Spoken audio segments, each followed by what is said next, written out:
Subscribe now and turn on the bell so you never miss a story. Let's get started. The air felt different that morning, too still, like something heavy was pressing against the room, but none of us dared to name it.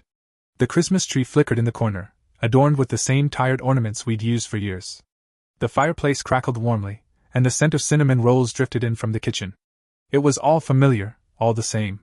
Yet beneath it, there was a chill that had nothing to do with the snow outside.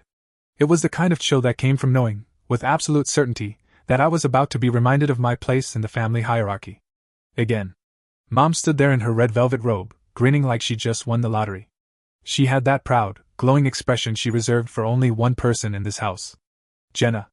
She handed her a small box wrapped in gold foil, tied with a delicate satin ribbon.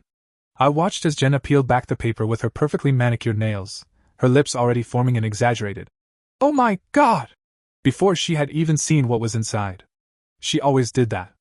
Played up every reaction like we were in some cheesy Hallmark movie and the cameras were rolling. And then she opened it. Inside was a key. A simple, silver key, nestled in a velvet-lined box. Jenna's eyes widened, her entire face lighting up like she had just been handed the keys to the kingdom. And in a way, she had. Because that key didn't open a jewelry box or a new car sitting in the driveway. It opened the front door to a whole damn house. "We bought her a house," Mom announced, her voice trembling with pride, as if she had just declared Jenna had cured cancer or discovered the secret to eternal youth. My stomach twisted. Dad nodded in solemn agreement, his face set like this was some kind of sacred family rite of passage. Jenna let out a high-pitched squeal, throwing her arms around both of them, her voice a chorus of, "Oh my God! Thank you, thank you, thank you!" like a wind-up toy stuck on repeat. And me? I just sat there. My own gift rested on my lap, an envelope. Thin, unimpressive, barely worth the effort of wrapping. Dad had handed it to me right after Jenna's grand moment, an afterthought. No applause, no excitement. Just a quiet, "Here." I could feel my pulse in my ears as I slid my finger under the seal, pulling out a single sheet of paper. I didn't even look at it right away. I just sat there, staring at the envelope in my hands, already knowing what it meant. Already knowing what it said about me. Because this wasn't just a Christmas morning. It was tradition. A tradition where Jenna got castles, and I got crumbs. A tradition where my place was always in the background. And as I finally unfolded the paper, I felt that old, familiar weight settle onto my chest, the same weight I had carried my entire life. But what they didn't know, what they could never suspect, was that this year would be different. This year, I had a plan. I sat there, staring at the thin, unimpressive slip of paper resting in my lap, my fingers tightening around its edges as the weight of the moment settled onto my chest. Around me, the room was still humming with Jenna's excitement, her voice high-pitched with disbelief, her perfectly manicured fingers clutching the tiny silver key like it was the most precious thing in the world. "Oh my God, you bought me a house?" she kept repeating, her voice filled with rehearsed wonder, the same way she had performed every big reaction since we were kids, as if we lived inside some scripted family drama where she was the star. My mother dabbed at her eyes, nodding proudly, while my father stood beside her, nodding in solemn agreement, the two of them wrapped in the warm glow of their own generosity. "She deserves it," my mother said, her voice trembling with the weight of self-congratulation, and that was the moment something inside me twisted so sharply it almost made me dizzy. I swallowed hard, fingers sliding under the seal of my envelope as I carefully unfolded the single sheet of paper inside. I knew, even before reading it, that it would be meaningless. A token gesture. Maybe a check for a few $100s, maybe a forced sentiment scribbled onto a pre-written card. It didn't matter. Because this wasn't about the gift. This wasn't even about Jenna. It was about what it had always been about, who mattered, and who didn't. The memories pressed in before I could stop them, old wounds splitting open like they had been waiting for this moment to remind me of their existence. My 9th birthday. The night before, I had stayed up late baking my own cupcakes, carefully frosting them under the dim kitchen light while Mom sighed impatiently, glancing at the clock because Jenna had a ballet rehearsal early the next morning and she didn't want to be late. I went to bed that night buzzing with excitement, thinking maybe this year would be different, maybe this year I'd wake up to a celebration, to a kitchen filled with laughter and balloons and the smell of pancakes. But when I tiptoed downstairs, the house was quiet. There was no card, no wrapped presents waiting on the counter, just the faint smell of burnt toast and my mother, sipping coffee while she checked the schedule for Jenna's rehearsal. My high school science fair. I had spent weeks perfecting my project, a fully functional hydroelectric dam model that had impressed my teachers so much they encouraged me to enter it into the state competition. The night I won first place, I looked out into the audience, scanning the crowd for a familiar face, but my parents weren't there. My dad had a golf game he couldn't reschedule. My mom had to drive Jenna to a last-minute audition. They sent a congratulatory text, one line, no punctuation, no exclamation marks. But when Jenna landed a role in a shampoo commercial a few weeks later, they threw a dinner party in her honor, invited the neighbors, popped champagne, and framed the product shot in the hallway like it was a Pulitzer. The night of the Academic Scholarship Awards.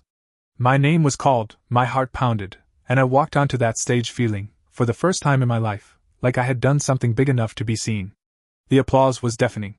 My teachers beamed with pride. My classmates clapped. And there, sitting in the front row, was my mother. Not clapping. Not smiling. Scrolling through her phone. When I stepped off the stage, award in hand, she barely glanced up.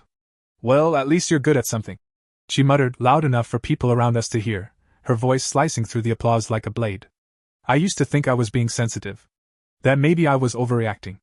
But moments like this, the silver key in Jenna's hands, the meaningless slip of paper in mine, reminded me that I wasn't crazy. This was real. And it had always been real. 2 weeks later, I found myself driving back to my parents' house, not because I wanted to, but because my mother had called me twice in 1 week, her voice heavy with the kind of guilt she wielded like a weapon. "Your father pulled a muscle mowing the lawn. We need help moving some things. It would be nice if you actually came home once in a while." She didn't ask about my job, my life, my health. She didn't care. The only thing that mattered was that I played my role, the reliable, disposable daughter who showed up when needed and disappeared when she wasn't. The house looked the same. Too perfect, too curated, a museum of a life that had never really included me. The same framed photos of Jenna lined the walls, her achievements frozen in time, her face beaming in every stage picture. Jenna wasn't there, of course. She was busy. The visit was uneventful. I helped my father move some boxes in the garage while he grumbled about how he wasn't as young as he used to be. I sat through dinner while my mother complained about Jenna's boyfriend, her voice laced with frustration as she sighed dramatically. "He's just not ambitious enough." They spent the rest of the meal discussing their latest home renovation plans, particularly the family's beloved lake house, a place they talked about with such reverence you'd think it was some kind of sacred inheritance. They never once asked about me. Never asked about my life. Never even pretended to care. By Saturday night, I was restless. I wandered the halls, the weight of childhood pressing down on me in a way that made it hard to breathe. My old bedroom felt foreign, filled with trophies and books no one had ever acknowledged, a relic of a life I had worked so hard to escape. That's when I saw it. The office door. Slightly ajar. That wasn't unusual. But the wall safe? The one my father had always treated like some sacred, untouchable relic? It was open. I froze. Dad never left that thing open.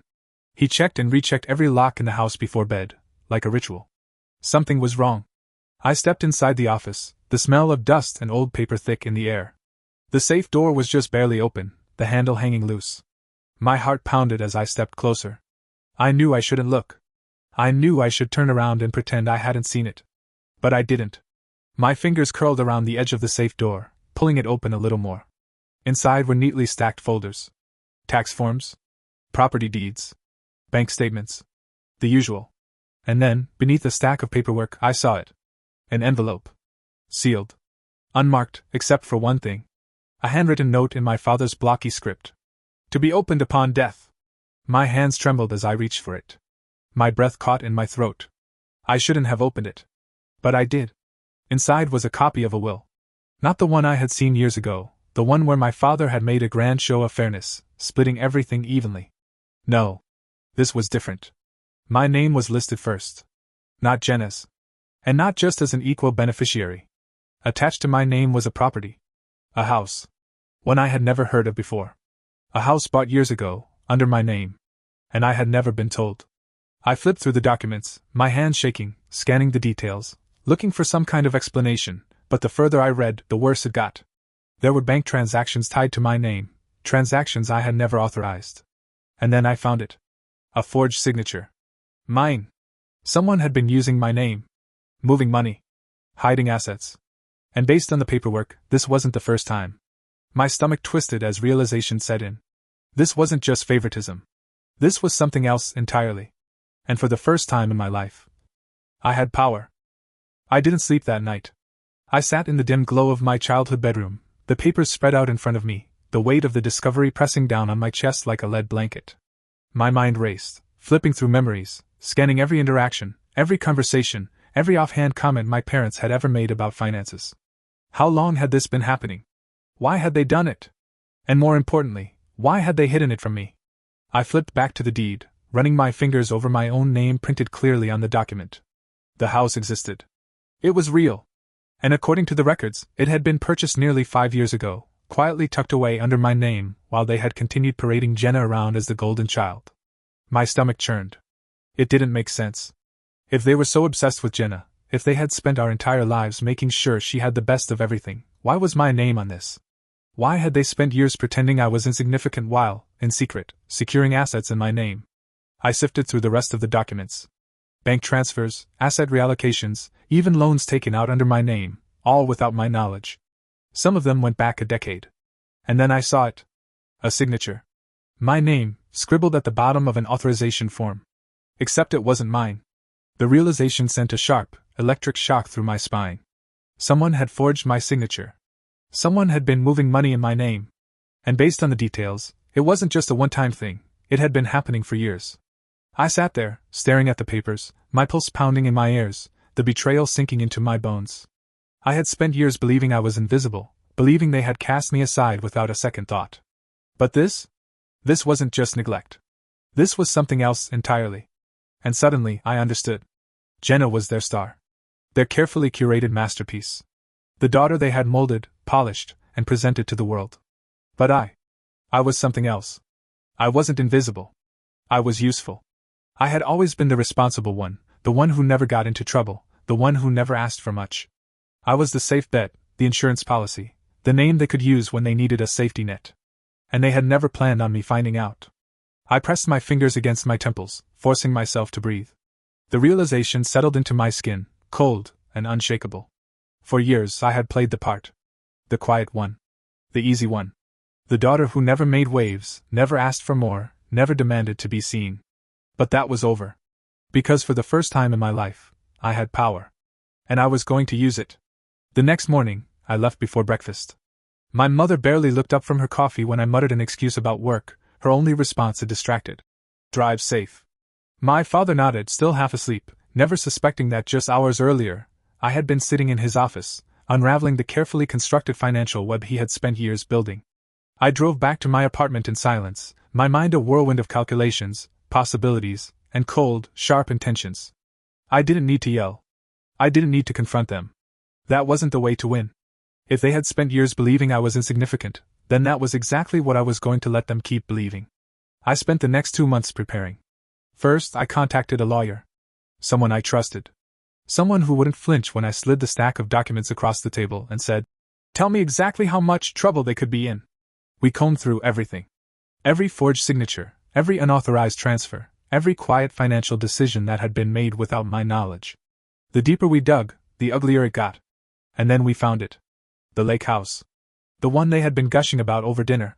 The one they had been renovating for years, pouring money into like it was their greatest treasure. Except, there was a problem. They had mortgaged it. And not just once.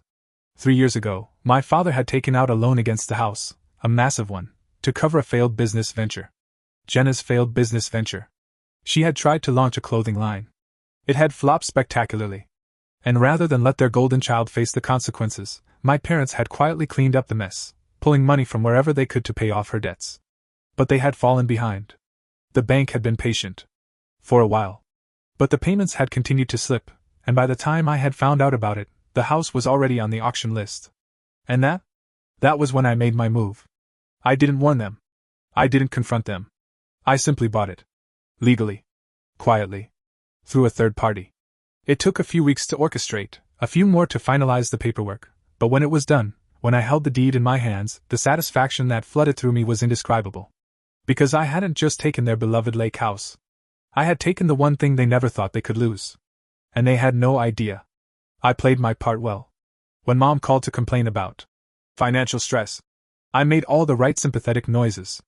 When Dad forwarded me job listings with, "Thought this might be more your speed," in the subject line, I responded politely. When Jenna sent voice notes about her latest, exciting project, I listened. And I waited. Waited for the perfect moment. Waited for Christmas morning. Because if they had spent my entire life using that day to remind me of my place, then it was only fair that I used it to remind them of theirs. Christmas morning arrived, and with it, the same tired script. Jenna received a designer handbag. Mom gushed over her. Perfect little angel. Dad beamed with that look of indulgent pride he reserved only for her. And then, it was my turn. I handed my father a small, unremarkable white box. No ribbon.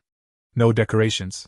Just clean, sharp edges and the weight of something far heavier than they could ever anticipate. He laughed, shaking it slightly, throwing Jenna a smug grin. Feels light. You didn't get me socks, did you? I smiled. Just open it. He did. Inside was an envelope. A single, ivory-colored envelope, thick and expensive, with an embossed seal pressed neatly across the flap. His laughter faltered slightly as he unfolded the papers inside. His eyes scanned the first few lines, his face shifting from amusement to confusion. Then, realization. Then panic. His breath hitched. His fingers tightened around the pages. His mouth opened, but no words came out. Mom leaned over his shoulder, eyes narrowing, her expression still hovering somewhere between mild annoyance and curiosity. But as her gaze landed on the document's bolded header, her lips parted slightly, her face draining of color. Jenna, still oblivious, took another sip of coffee. What is it? I watched them. Watched it sink in. And then I said the words that I had waited my entire life to say. I own the lake house now. Silence. Thick. Dense. Absolute. I leaned back in my chair, my smile soft. Merry Christmas. The silence that followed my words was so absolute, so deafening, that for a moment, I wondered if time itself had stopped. My father sat frozen, gripping the papers so tightly his knuckles had gone white. My mother, still leaning over his shoulder, was rapidly scanning the document as if, by reading it fast enough, she could somehow rewrite what was in front of her. Jenna, completely oblivious, let out a small laugh, stirring her coffee, her polished nails clinking lightly against the porcelain. Wait, what? What do you mean you own the lake house? She looked between us, waiting for someone to fill in the blanks, waiting for our parents to reassure her, waiting for this to be some elaborate joke. But no one spoke. No one moved. And then, finally, my father inhaled sharply, sitting up straighter, his expression shifting from shock to something colder, sharper, anger laced with desperation. This isn't possible, he muttered, flipping through the papers as if a different answer might appear on the next page. The bank, no. This is a mistake. I tilted my head slightly, watching him. No. It's not. My voice was calm, steady. I had rehearsed this moment in my head 1,000 times. The reveal. The reaction. The realization. And now, seeing it unfold exactly as I had imagined, there was something almost surreal about it. My mother let out a small, sharp breath. You bought it? She whispered, her voice barely audible. I nodded. Through a third party. Months ago. Legally. My father shook his head rapidly. No. We just needed more time. I let out a small, humorless laugh. More time? The bank didn't think so. Jenna frowned, still trying to catch up. But I thought the renovations were almost done. You said we'd have it ready by summer. Mom turned to me, her face tight, her voice dropping into the controlled, almost motherly tone she always used when she wanted to make me feel guilty. You don't understand, sweetheart. That house, it was always meant to stay in the family. I raised an eyebrow. The family? You mean Jenna's family? Her mouth opened, then closed. And there it was. That single second of hesitation. That flicker of truth in her eyes. Because deep down, we all knew what she had really meant. Jenna's. Not mine. Never mine. Why would you do this? My father asked, his voice strained, a mix of frustration and disbelief. Why would you go behind our backs like this? Something in me snapped. I leaned forward, resting my elbows on my knees, my eyes locking onto his. Why? I repeated, my voice quiet but razor sharp. Do you really want to ask me that? After everything? He flinched. Just slightly. But I saw it. I inhaled deeply, my fingers digging into my palms beneath the table. You spent years making me feel like I was nothing. Like I was just some background character in my own damn life. Every time Jenna won, you celebrated. Every time I won, you barely noticed. And I took it. I swallowed it down and convinced myself it didn't matter. I leaned back, my voice colder now. But it did matter. And you knew it. And still, you never stopped. Jenna blinked rapidly, shaking her head. This isn't fair. That house was. I cut her off before she could finish. That house was never yours. Not legally. And now? It's definitely not yours. She made a strangled noise in the back of her throat, turning to our parents, waiting for them to fix it. Mom, Dad, you can do something, right? But they were silent. And I saw it in their eyes then, the same realization I had come to months ago. They had lost. Not just the house. Everything. The fallout happened in slow motion. Dad's first instinct was denial. He spent the next 20 minutes flipping through the paperwork, rereading the same sentences over and over, his hands shaking as if he could undo what was already set in stone. Then came anger. He slammed the papers onto the table, his voice rising. Do you have any idea what you've done? Do you have any idea what that house meant to this family? This family? I echoed, my tone cutting. You mean the family that used my name to take out loans without my permission? The family that forged my signature on financial documents? That family? Mom flinched. Jenna paled. And then, finally, acceptance. The moment Dad realized that this wasn't something he could talk his way out of, that no matter how much he pleaded, how much he rationalized, how much he tried to guilt me, the house was gone. And I was the one who owned it. The conversation turned desperate. We can fix this, Mom said, reaching for my hand, her voice gentle now, coaxing, like I was a child she could still manipulate. We can figure something out. Maybe a trade. I pulled my hand away before she could touch me. No. She blinked. No? I shook my head slowly, my voice unwavering. You don't get to negotiate with me. Not anymore. Jenna scoffed. Jesus, you're being dramatic. It's just a house. I turned to her, and for the first time in my life, I saw her for exactly what she was. Not a golden child. Not some larger-than-life figure I had spent years resenting. Just small. A girl who had spent her entire life expecting the world to bend for her. A girl who, for the first time, had been told no. I let out a slow breath, standing up. Enjoy the rest of your Christmas. Mom stepped forward quickly. Wait. I picked up my coat. Dad clenched his jaw, his expression hard. You walk out that door, you're not welcome here anymore. I smiled. I was never welcome here to begin with. And with that, I turned and walked out, stepping into the crisp winter air, the cold biting against my skin as I pulled the door shut behind me. I didn't look back. I didn't need to. Because for the first time in my life, I wasn't walking away from something. I was walking toward it. That night, I sat in the lake house, curled up in an armchair by the window, a glass of wine in my hand as I watched the snow fall over the frozen water. The house was silent. Peaceful. Mine. I exhaled slowly, letting the tension drain from my body, feeling something I had never felt before, not happiness, not triumph, but something quieter. Peace. I wasn't interested in closure. I wasn't interested in revenge. I had simply taken back what had always been stolen from me. And for the first time in my life, I was finally free. The lake house was quiet. The kind of quiet that settled deep into your bones, pressing into every corner of the space like a long-forgotten memory. I sat by the window, a blanket draped over my shoulders, a glass of wine resting against my palm, watching the snow drift lazily over the frozen lake. The reflection of the moon shimmered against the ice, casting a pale glow over the world outside, a stark contrast to the storm I had left behind. For the first time in my life, I was alone. And yet I had never felt less alone than I did in that moment. The silence wasn't heavy. It wasn't suffocating.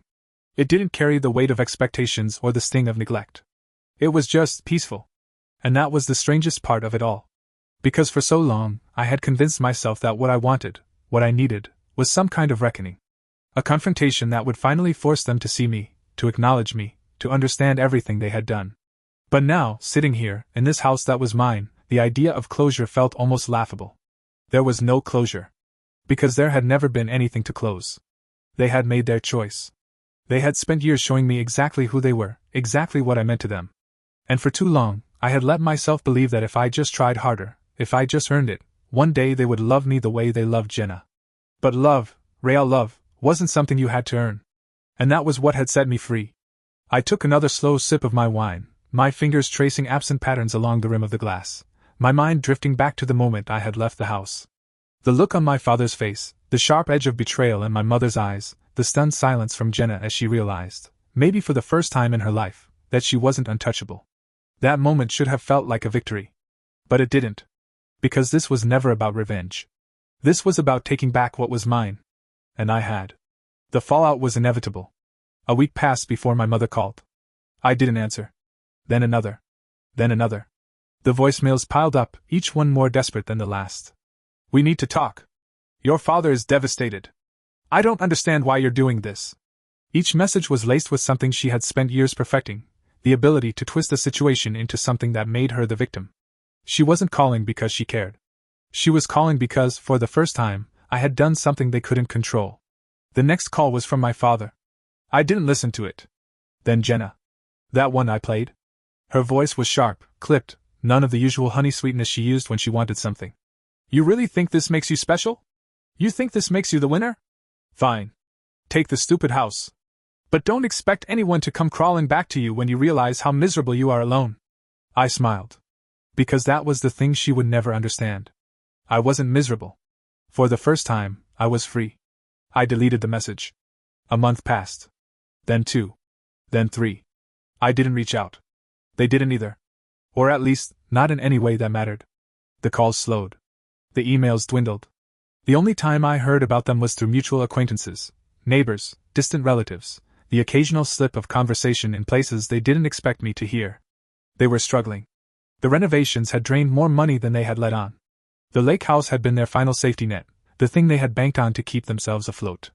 Without it, the cracks were starting to show. Dad was furious. Mom was trying to hold everything together. Jenna had convinced herself this was temporary. That someone, would come along and fix it for her. And me? I didn't care. Because their problems weren't mine anymore. I spent my days in the lake house, fixing the small things, repairing what needed to be repaired, letting the place become something real instead of just an investment, a project my parents had poured money into but never truly loved. I found pieces of them everywhere, the faded outlines of old furniture on the wooden floors, the chipped paint in the hallway where Jenna had once thrown a tantrum so loud the neighbors had called to check in. But I also found myself here. In the way the house settled at night, quiet but never empty.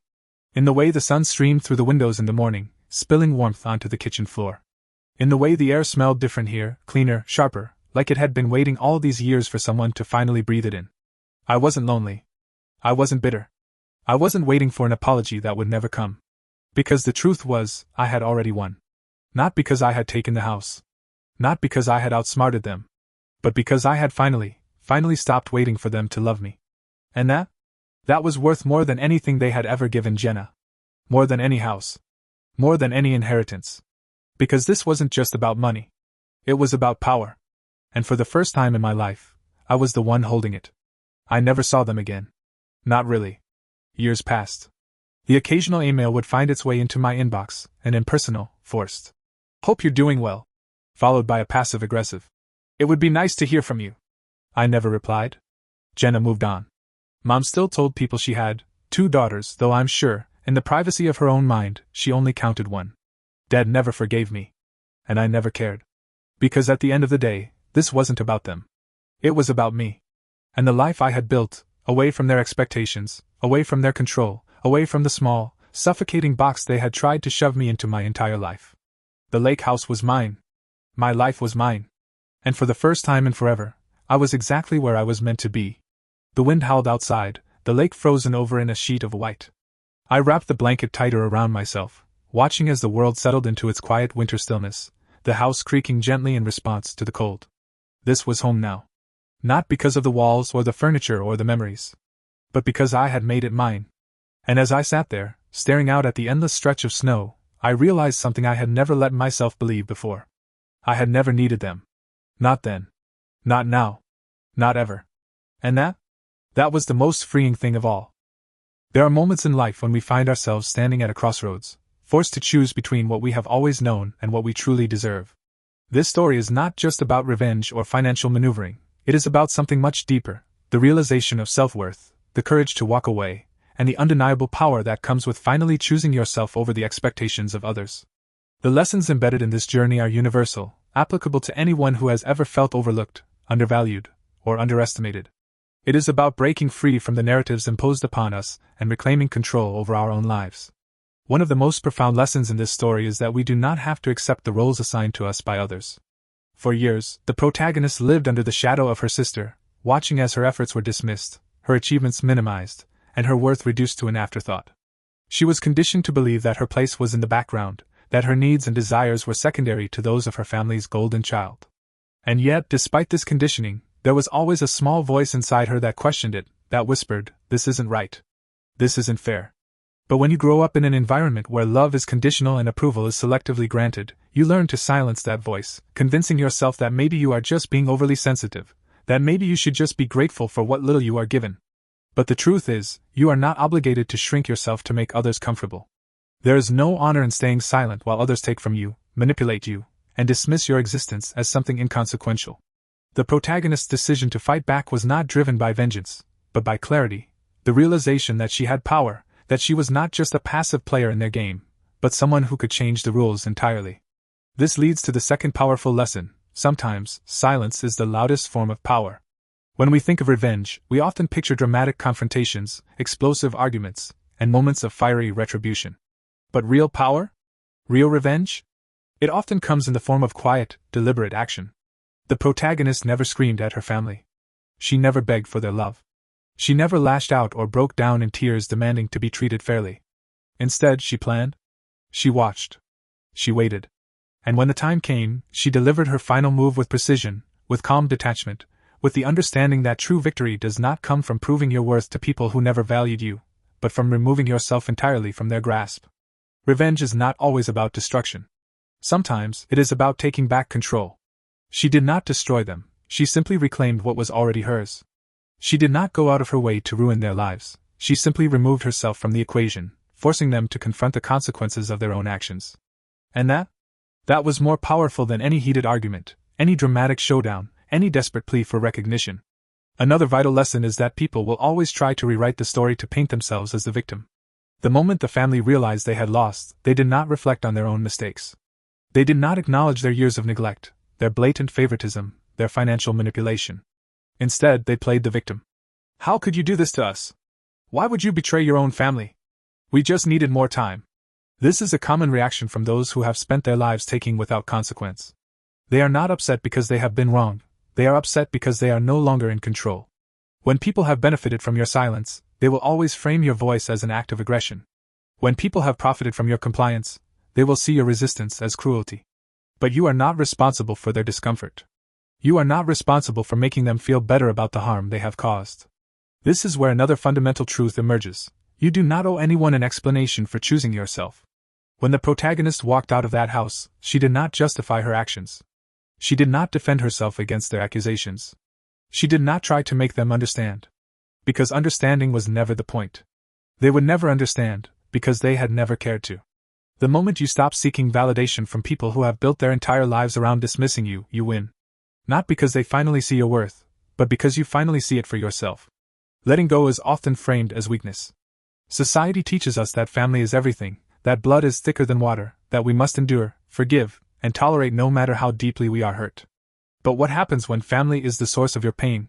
What happens when the people who are supposed to love you unconditionally are the ones who make you feel the most unworthy? The answer is simple. You walk away.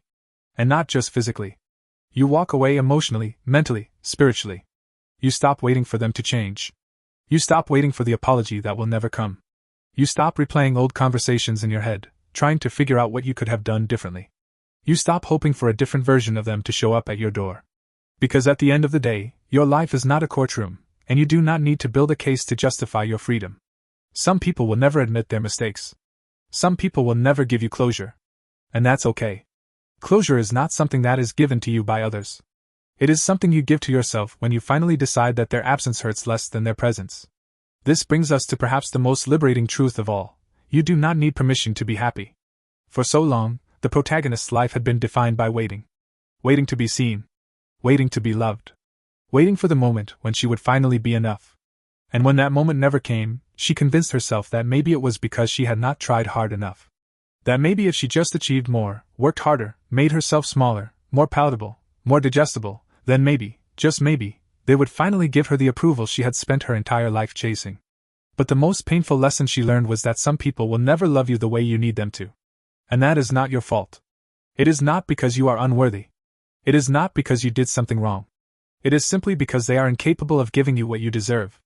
And when you finally accept that, when you finally stop trying to make them into something they will never be, you set yourself free. Because happiness is not something that is granted to you by others. It is not something you have to earn through suffering, or something that only exists once you have proven yourself worthy of it. Happiness is something you create for yourself, on your own terms, in your own time. And the moment you stop waiting for permission to live your life is the moment you truly begin to live it. The protagonist didn't need them to apologize. She didn't need them to change. She didn't need them to recognize her worth. She just needed to recognize it herself. And once she did, once she finally stopped waiting, once she finally let go, she won. Not in the way they would have defined victory. Not in a way that required their acknowledgement. But in a way that mattered. She was free. And that was worth more than anything they could have ever given her. Subscribe now and turn on the bell so you never miss a story. Let's get started.